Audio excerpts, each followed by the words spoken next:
Hello everyone, my name is Anastasia Fisher, and my presentation is titled Effects of Family Interventions on Adoptive Children with Autism.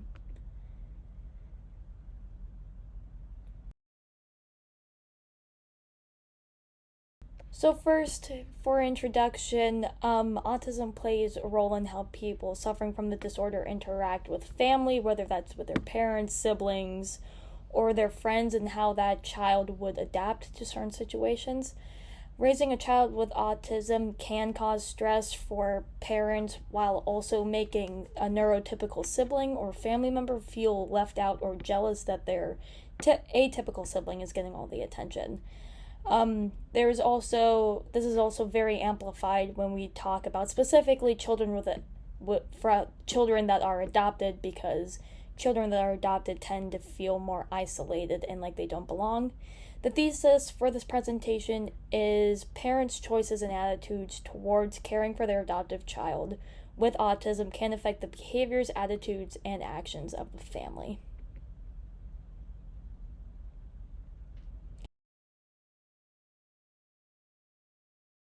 Why I selected this topic? Well, I selected this topic because I am adopted, actually. I am adopted from Kolomna, Russia in 2003. Another reason why I wanted to choose this topic for the presentation is because I am interested in learning more about how families interact with their adopted children with autism, and how it affects everyone in the family, not just the child and parent, but like child sibling relations as well. And also, the last reason why I chose this topic is because I have an adoptive friend who is slightly on the spectrum. She also is adopted from Russia, like me, different parts, but she has motor skills and can talk like fluently, but she has very specific interests and hyperfixated on those interests, and she also doesn't really hold eye contact very well either.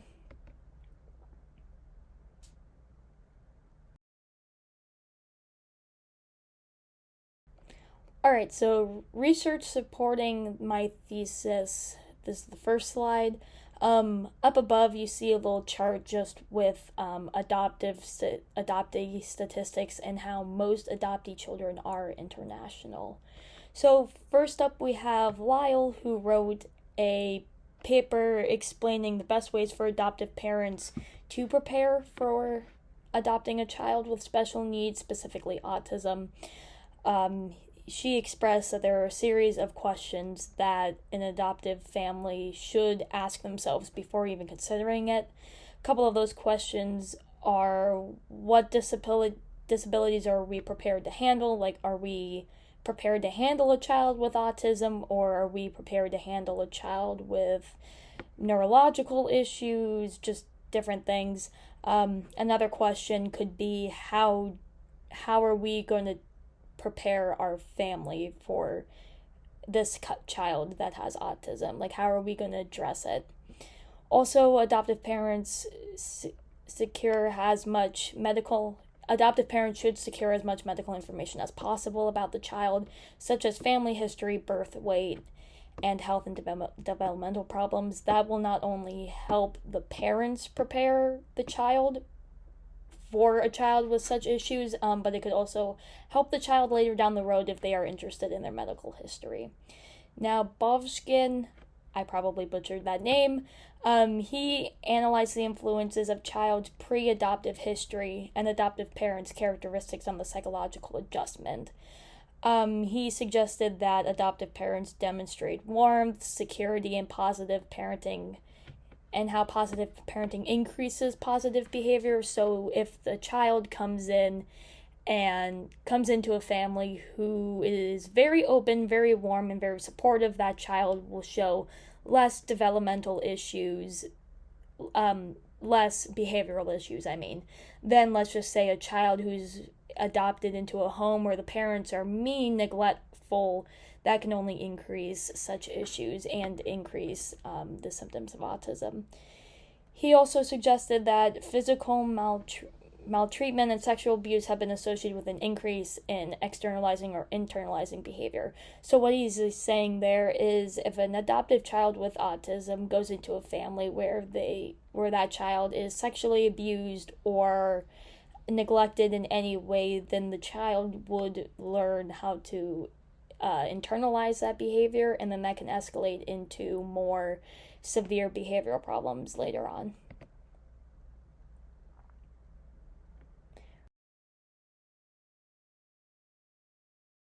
Research supporting my thesis number 2, Julian investigated the social skills of adoptive PI children and how early support from adoptive parents could benefit that child.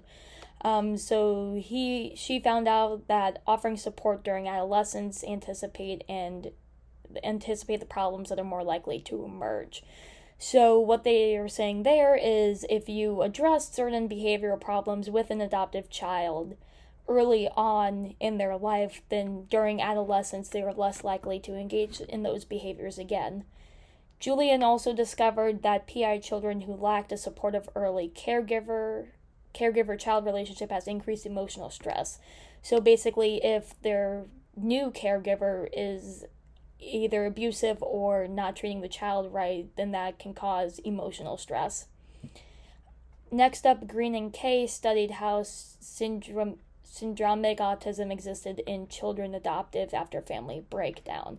So they discovered that children within the study showed a full range of characteristics of autism that are described by the DSM-5.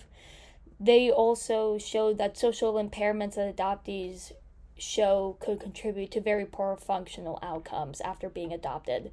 So that's basically saying that social impairments such as not being able to make friends or communicate during certain situations can be very poor for the child later down the line when they either try and find a job or get into college.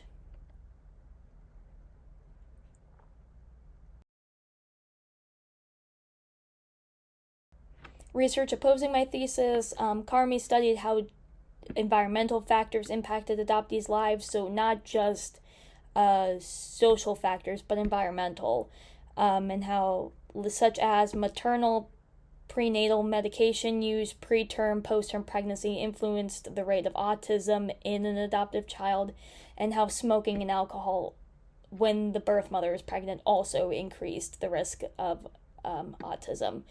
Also, Jennifer Kurth and Anne explored the economic and demographic factors, so not just environmental but also economic, and how adoptive children raised in like a rural farmland area are less likely to get a better education and be more excluded than adoptive autistic children who live in a city.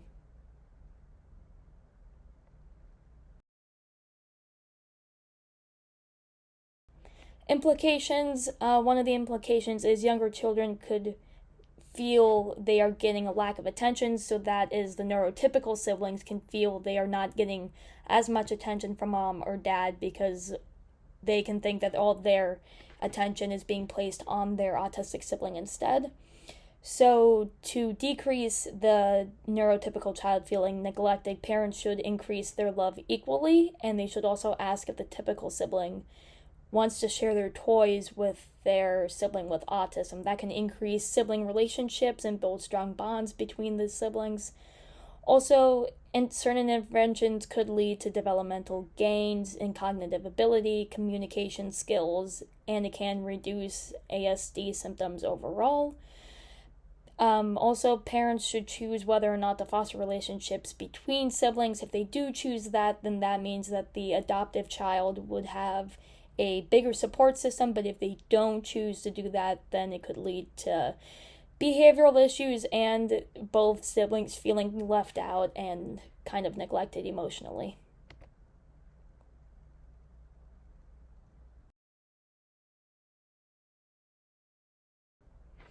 Personal reflection, I think parents should choose to foster connections between family members. This could help not only in the adoptive child's adjustment into the new home, depending on the age range the parents adopted the child, but it could also decrease the likelihood of problematic behaviors. I think that it would just create a better environment overall if parents do choose to foster relationships between family members and the adoptive sibling.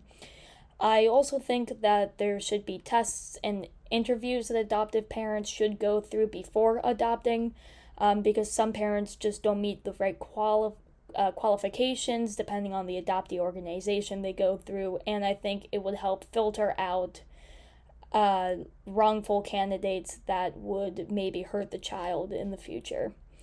But even though I did focus on the social impacts between family members and the adoptive autistic child, I do recognize that economic and environmental factors do also play a role. I think all of the factors I stated in this presentation have a big impact on an adoptee's life. Lastly, I also feel that if an adoptee with autism has a positive relationship with either a younger or older sibling, it would lead to them to feel less alone.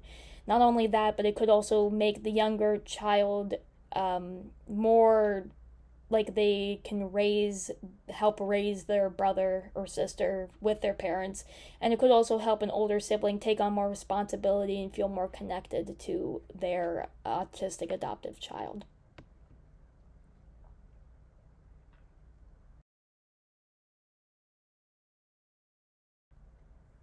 In conclusion, parents' choices and attitudes towards caring for their adoptive child with autism can affect the behaviors, attitudes, and actions of family and siblings. Also, adoptees are less likely to show problematic behaviors when they foster strong connections between parents, siblings, and other family members. Typical siblings are also more likely to engage with their siblings and less likely to feel lonely or jealous if parents do foster strong connections and apply interventions to that. It could also make the typical sibling feel like they have more responsibility and feel closer to their autistic adoptive child's life. Also, the autism research community should put more emphasis on studies done on adoptees with autism as a whole.